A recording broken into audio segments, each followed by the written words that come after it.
The second episode of The Walking Dead, The Ones Who Live, was simply incredible. Something I was a little concerned with going into it was not that it would be Michonne focused, but that it would be not until the end of the episode that we would see the reunion between Rick and Michonne like we did at the end of the first episode. Thankfully, it's something that we were able to get to 3/4 of the way through, but the stuff with Michonne is simply incredible and both heartbreaking to witness. You can see a different level of writing on this series like we never really got with the original show about halfway towards the lifespan of The Walking Dead. I just think the writing started to fall off a little bit. I think the character drama started to fade away in favor of action sequences, in favor of the more astounding aspects of the show rather than the meticulous character work that was being done in the beginning of the show. So that was really nice to see this kind of getting back to what I initially grew to love about The Walking Dead, which was the character drama, the world building with everything that's going on with the CRM. That is something I have been really excited to see. I love the world building of this show. It's got me excited again. I fell off of this show back in season 9 when Rick left, and so now this just felt like the natural progression. My step back into the Walking Dead universe. It reminds me in a lot of ways of the Last of Us series that came out last year on HBO. The music specifically, it definitely has an homage to the Last of Us themes. You can tell there's inspiration from that series.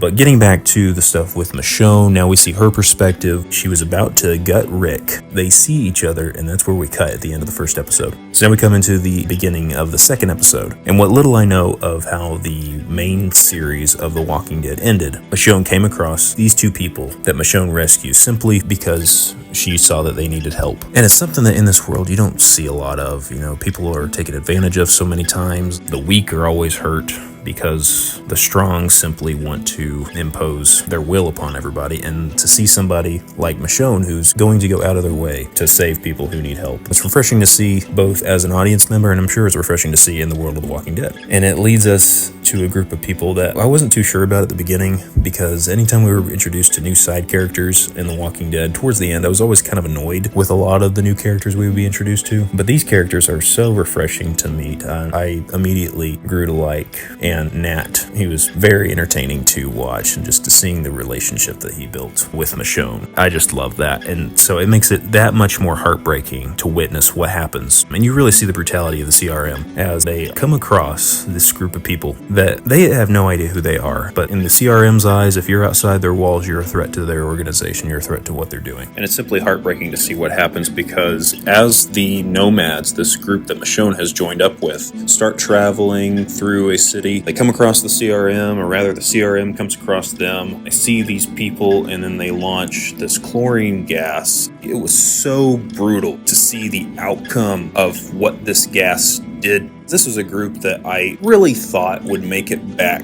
to Alexandria with Michonne. I thought we might have a happy ending here, and it was so sad to see the outcome of what happened to these people, leaving only Michonne and Nat as the lone survivors of this group. And then we find out why it's taken so long for Michonne to get to Rick, is that they had to spend a whole winter recovering because of their injuries. Michonne has now lost even more time away from her kids and more time away from Rick. It's now only her and Nat, and they're at such a low point, thinking, this might be it. And as Nat and Michonne recover, Nat does tell her, believe a little bit longer. It's okay to go back home, go back to your family, and just believe a little bit longer. Believe that he's still out there. Doesn't mean you give up, it just means you go home, you recuperate, try again later. Believe a little bit longer. Nat, he's so profound. He has these great moments throughout the episode, and you really bond with him as a character. He became one of my favorite new characters on the entire show, and I wanted him to last. I wanted him to make it. But unfortunately, this is the world of The Walking Dead, and it doesn't always end happy for everyone. Nat and Michonne start their journey back to Alexandria, and as they are headed back, they find the helicopter. We're catching up to the point at the end of the first episode, and we see who was trying to take down the helicopter that Rick was in. Find out it was Nat and it was Michonne. We're caught up to the events of the end of the first episode. Michonne takes out the CRM soldiers, finds Rick. Unfortunately, one of the soldiers was still alive and kills Nat.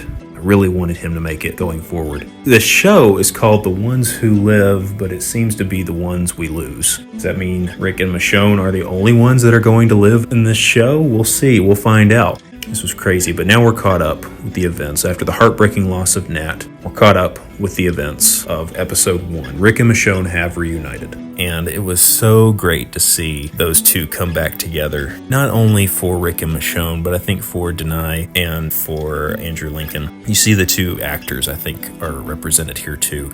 And their reunion with each other and their chemistry unfolding. And it's something I don't think I really appreciated with the main Walking Dead show was the relationship between Rick and Michonne. But seeing them interact here, I've got no complaints about their relationship with one another. You can really see the love between these two characters, and I think it is done perfect here. And so it's that much more heartbreaking to both lose Nat in this moment, and without hesitation, Rick kills the other CRM soldier, knowing that this person who Rick doesn't know, he knows that this person is important to Michonne. And so Rick does the thing that he would do in any circumstances. He goes and he ends the life of the soldier. And then it turns from a sweet reunion to terror on Rick's face. And again, this is a Rick that we have not seen. I don't think this is a Rick we've ever seen, because I think this is the most broken we've ever seen Rick. But the closest we've gotten to seeing Rick in this scenario is how we saw him with Negan in season 7 of The Walking Dead, when Rick was so broken by Negan. That is the closest we've seen to this Rick here. But that was still a Rick that had a little bit of rebellion stewing up inside him. This Rick here, that part of him's kind of being quelled. You see little parts of it that come up here and there later. But this is a Rick that Michonne is going to have to get used to. This is a Rick that Michonne is not familiar with. The Rick that she knew is no longer here. And then we go from Rick having to tell her immediately, hey, you can't associate yourself with me. If they find out that we know each other, we're both dead. So in order to keep you alive, you gotta change your name, because they know about you. They know who you are.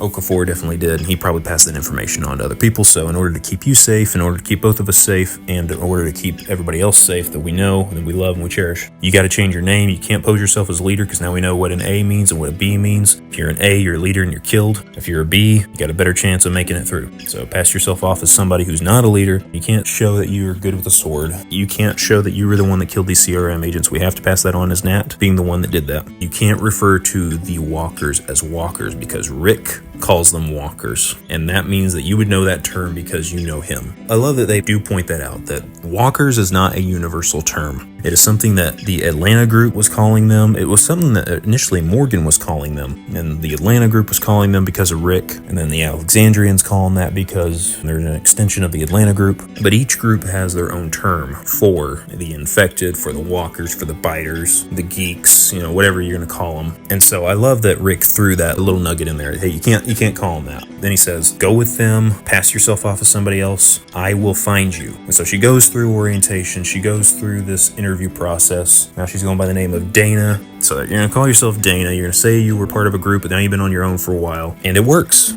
So Michonne gets in, she's Dana to the CRM, her and Rick meet up, reuniting with one another here and there in secret. Rick's trying to find out, how's everybody, how's Judith? And Michonne was about to tell Rick, you have a son. You have another son. His name's RJ. She held it back, and I'm very curious to see how Rick is going to react. It's got to throw him through a loop. This is a revelation that has definitely got to stick to him and hopefully kind of snaps him out of whatever's going in his head right now and pulls him back to the person that he was before. So Michonne holds back that revelation that Rick has a son. As they're talking to each other, Michonne finds out that Rick cut off his hand. And it's what Rick says, I think, that really gets to Michonne. And he says, it's one of the last times that I tried to get away. And she says, one of the last? She realizes he did try to escape several times, but eventually he had to quit. Eventually he gave up. She sees Rick as a man who gave up. And that's not who she knew. That's not who she fell in love with. It's not the Rick that she remembered. That's not the Rick she was hoping to find. But you gotta remember, they were separated for years. Rick has been with the CRM. He's possibly come around to their way of thinking, because at the end of the first episode, Rick has basically gone all in with Okafor. He's not gonna escape anymore. He was giving up at the end of the first episode. There's gonna be a challenge with Rick and Michonne going forward with how are they going to interact with one another? How are they gonna move forward in their relationship? What's gonna happen? happen here. They're at a very different point than they've ever been before. And so it's really going to be interesting to see how they go forward. And now to skip ahead a little bit, we meet up with Rick.